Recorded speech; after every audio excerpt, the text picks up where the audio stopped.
let's switch over to the Ukraine for just a second. Poroshenko. Here's Poroshenko's Christmas gift to the world. The Ukrainian Rada, that infamous puppet parliament, right? There are two things you got to read. Lenin, what is the Ukrainian Rada? Stalin, what is the Ukrainian Rada? And it's not all that different. It's a tentacle of Western imperialism. So Ukraine has repudiated its own previous non-aligned position. And we have this clique of fascists, quite frankly, right? The adventurers there in the government, they want to join NATO. Are you crazy? What advantage is there for the American people to have an alliance with this bunch of bankrupt, warmonger, fascist adventurers? Remember, alliances are supposed to be for reciprocal advantage, right? You want to have an alliance, it means both countries get something out of it they otherwise wouldn't get. What could the U.S. get out of this except a pack of trouble? And of course, the fact that they have no stable government, and the fact that they have this territorial dispute means that they cannot be members of NATO. Not now, not ever. Nix. No NATO membership for the Ukrainian fascist clique. Back in a minute. Welcome back to A World Crisis Radio. Webster Tarpley here in Washington, D.C. So the Ukrainian fascist clique wants to become part of NATO. The American people, of course, say no. Now, let me also point out, though, we have some interesting developments here. There could be some glimmer of realism coming from the think tanks here. And I'm looking at an essay here by Michael E. O'Hanlon. We know him. He was anti-Iraq war, then he flipped and became pro-Iraq war. Not exactly a profile in courage. This you can find on the Brookings Institution website.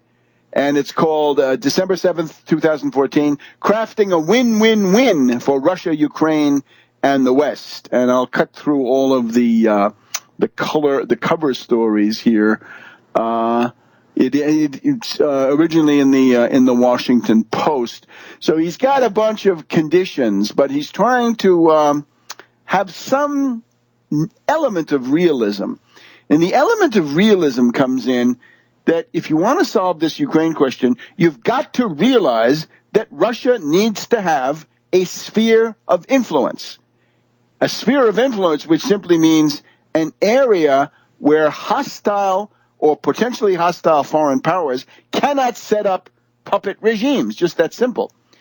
And that's essentially what he talks about. Now, you'll remember that when we had the crisis back in the earlier part of this year, we had Henry Kissinger.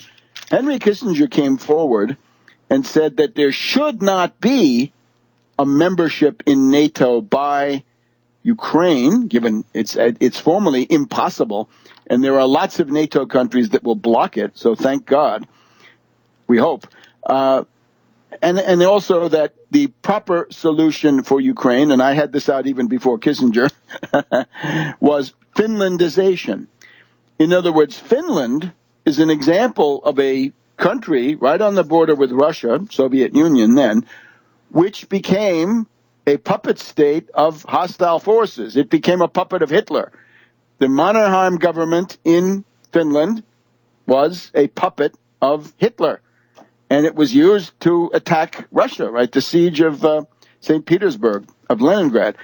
So you can't have this. So the beginning of realism is that Ukraine will not become a member of NATO. So here's what O'Hanlon says about that.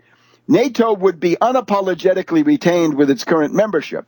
But because of the new security arrangement, it could eschew further enlargement and increasingly play only a supporting role in European security, refocusing on missions outside Europe. Well, forget about that.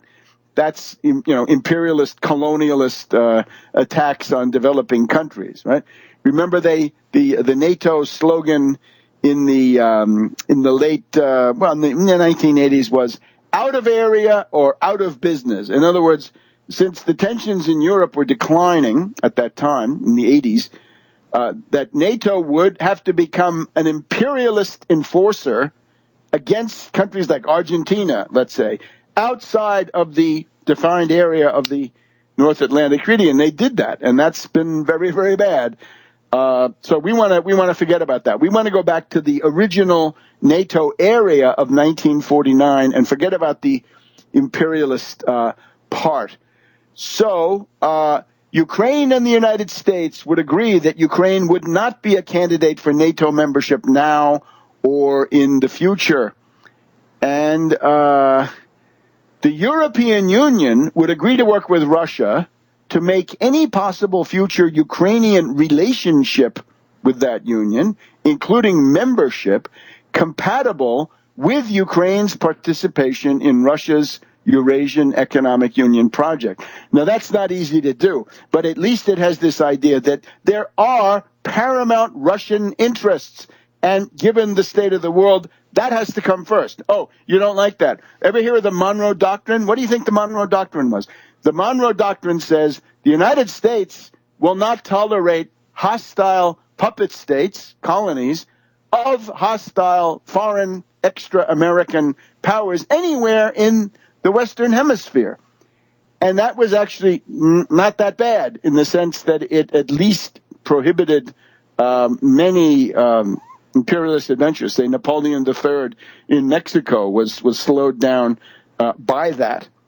So, and you'll be interested to know that John Forbes Kerry of Skull and Bones has thrown the Monroe Doctrine out the window just in the last couple of years, that it's no longer in force. I guess he's doing that so that he can argue that the Russians can't have it either. But, of course, the U.S. had it for, 175 years? Monroe Doctrine, right? Controversial. But it's going to be controversial in this case, too. So the basic idea is, for the sake of world peace, we cannot have tiny cliques of fascists, adventurers, other turbulent forces dictating the state of the world. We simply can't have it. Ukraine will have to knuckle under to the general needs of Europe, United States, Russia, Canada, all of the participants, China, Japan. All of these are much more important than a group of tin pot fascistoid agitators in Kiev who happen to have control of the Rada at the moment because of a color revolution. So, again, it's take a look at this. It's the win-win. And, of course, this has caused a freak-out. Crafting a win-win-win for Russia, Ukraine, and the West by Michael E. O'Hanlon and Jeremy Shapiro, Washington Post, but you can read it for free at the Brookings Institution website. So fine. And, of course, there are many, many freakouts in the Washington Post and elsewhere. All right. Now, Syria. We have some very interesting stuff. And again, it's some notion of realism is somehow creeping in. There may be something happening. These are things that deserve to be at least given critical support and expanded, right? They're much too timid. But here's the idea. We have a certain Syria expert called Nir Rosen, Nirrosen. And a couple of months ago, he submitted a still secret 55-page report to the State Department and to the National Security Council. I'm afraid he's given it to Robert Malley. I'm afraid very much that Robert Malley is now a senior director at the National Security Council. Robert Malley has no business being there. He is, to the best of my knowledge, a humanitarian bomber on the lines of Samantha Power. If he's not, show us. Deny it in words, and above all, refute that in deeds, Robert Malley, if that's not who you are. But here's the idea. The Nir Rosen report, 55 pages, and then there's an abstract of about a fifth of that. It says essentially the whole idea, this whole edifice of policy, which is based on the need to oust Bashar al-Assad and the Syrian government, is wrong. It's a failure. It's a loser. It helps terrorists. Don't do it. He says, in effect, what you need to do is to try to promote local ceasefires between the Assad government forces on the one hand and the various rebels on the other. This is in Foreign Policy, foreignpolicy.com. Look it up, Nir Rosen. So Nir Rosen writes to Robert Malley, there are no moderate insurgents. There are none that are moderate ideologically, nor are there any moderate by their actions. The Assad government, he writes, is strong in health, education, social welfare. It is progressive and secular, with a good civil service and actually an attempt to build infrastructure. What is the point of trying to overthrow this government? Back in a minute on World Crisis Media.